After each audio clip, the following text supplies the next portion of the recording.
giving in return? This is a very good question to ask. 50% is doing a disservice to it. It's like 70 or 80% or some shit. Oh, yeah. This is like all of Europe. It's basically one country funding an entire continent's defense. Not just that, the U.S. is also paying for the cheap healthcare that Europe has as well. This is, by the way, the only reason why you actually get the healthcare that they keep bragging about. It's because the U.S. is not getting it. Imagine if, like, the U.S. were to apply it to itself instead. Ooh. Yeah. The U.S. is effectively making Europe's healthcare plan cheaper. On top of that, the Europeans don't have to pay for their fucking defense, and they haven't for years, right? So they've had all this time to invest in their welfare system. Well, I wouldn't even call it invest.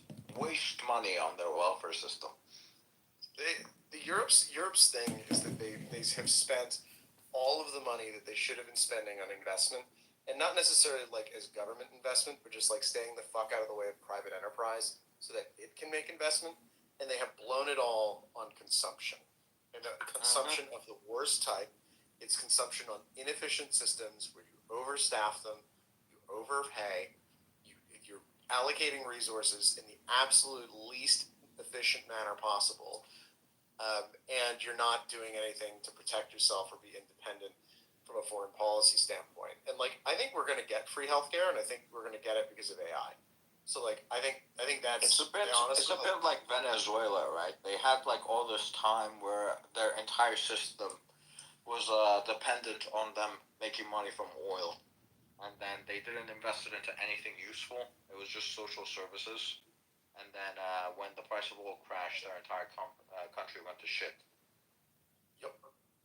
And like all of Europe's the same way. The North Sea oil in Britain, right? Norway turned around and put it into a sovereign wealth fund. All of their oil revenues and gas revenues. Britain took it and they spent it on the fucking NHS, right? So like, it's just, they've done the absolute, and the thing about NATO, which is even crazier. Forget the like amount that you spend. That's one thing, right? If you then look at the shit that some of these countries have said in the last week and a half, and then you compare it to like what they actually have in terms of boots on the ground. Ireland, prime example, neutral country notionally, but they go out and their foreign minister says, after Donald Trump's disgraceful treatment of Ukraine, we stand with Ukraine.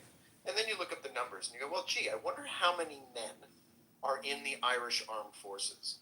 And the answer is about 5,000. So they have less than like a brigade combat team. And this is across all three services. They maybe have one brigade combat team. If you assume that every single one of those people is not a brigade combat team. How many people are in a battalion or in a regiment? Loans that Ukraine is going to have to pay back. Yeah, it's wild how they don't have any backbone. There's no generosity. It's, we'll give you this money, you pay it to us back, but the U.S. is giving it fucking financial support for free. Yeah, we got grifted. The Europeans are like, some people in Europe get it. Like Mario Draghi understands that like if they don't wake up from the slumber they're in, like, and start really radically changing the way that they do things, Europe is over, right? It's finished. It's not coming back. They're not reproducing. They're not having children. They're not building anything. They don't have an economy. They don't have any internet businesses. They don't have any AI businesses. They don't have any electricity. They don't have any energy. They don't have any weapons. They don't have a space program, right? The closest thing Europe comes to a space program is like a fucking quadruple shot espresso. Like that's it, right? That's the closest they're gonna get to the moon. They don't have a crypto industry. They don't have anything, right? And like it's like I just wonder how the hell like this continent, which like produced every great musician, every great philosopher, every great invention until the United States came and ate their lunch. Suddenly, like it's just a bunch of people going, man, we couldn't possibly like build anything or like have a nuclear power station or like invent anything or have any businesses.